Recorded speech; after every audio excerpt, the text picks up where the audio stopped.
CIT 1123 Instructional Packet Tracer Video 523 Propagated Default Route in OSPF version 2. I forgot the name of the lab for a second.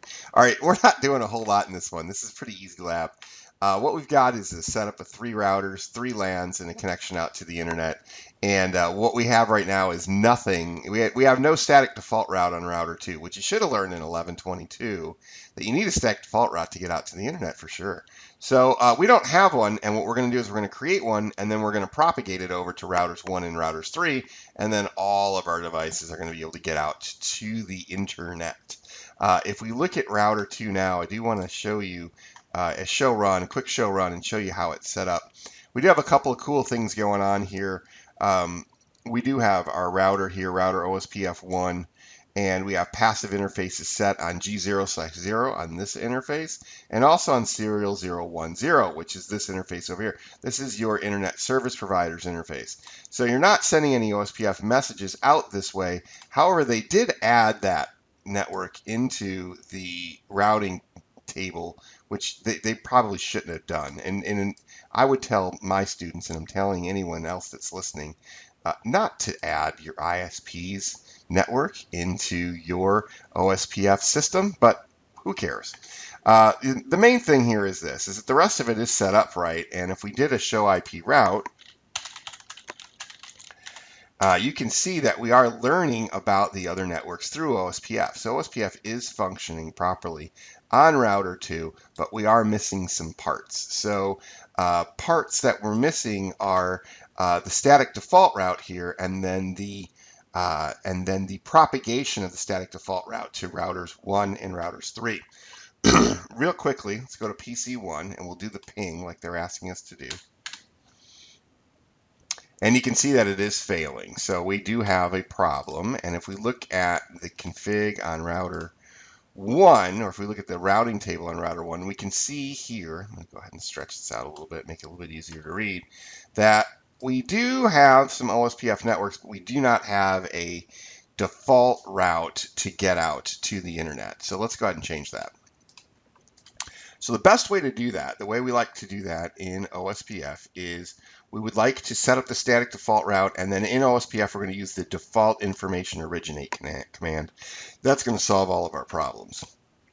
So let's go to router 2 because it is the one that is connected to the internet, and let's add that static route.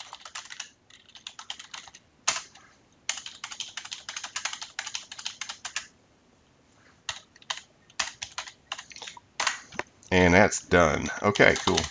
All right, so let's see how that changed our routing table. Show IP route.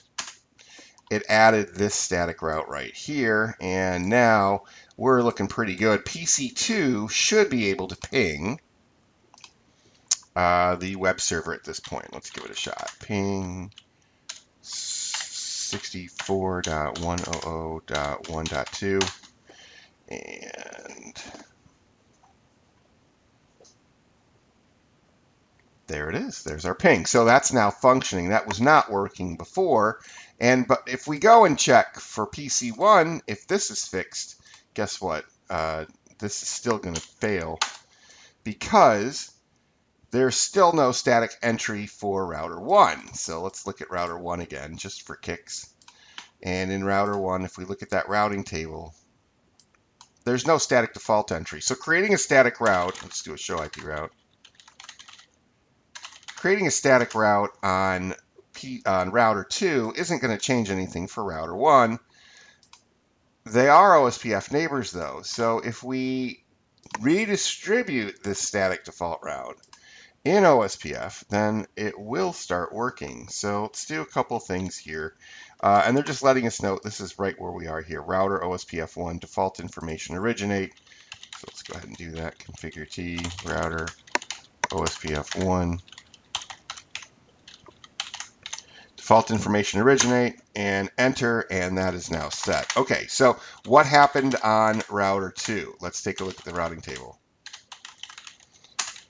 And you should be thinking to yourself, nothing happened on router 2. True, nothing happened on router 2 because router 2 already has a static route, but what happened on router 1?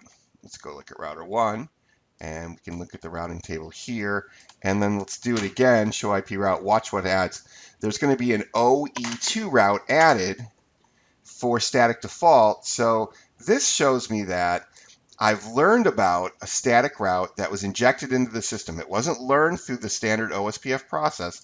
That's why it's an OE2, an external 2 route, is it was injected into the system, and it gives me that static route. It passes that static route over. So that is route redistribution. If you're really interested in route redistribution, which is something that we do a lot, take the CCNP class. Take the CCNP routing class. We do it all day long in there. Let's go over to PC1. Let's give it one more try. Let's make sure this works. Scored all of our points. And sure enough, we're getting replies. So we're in business. That's really everything we needed to do for 2.5.3, and I'll see you in the next video.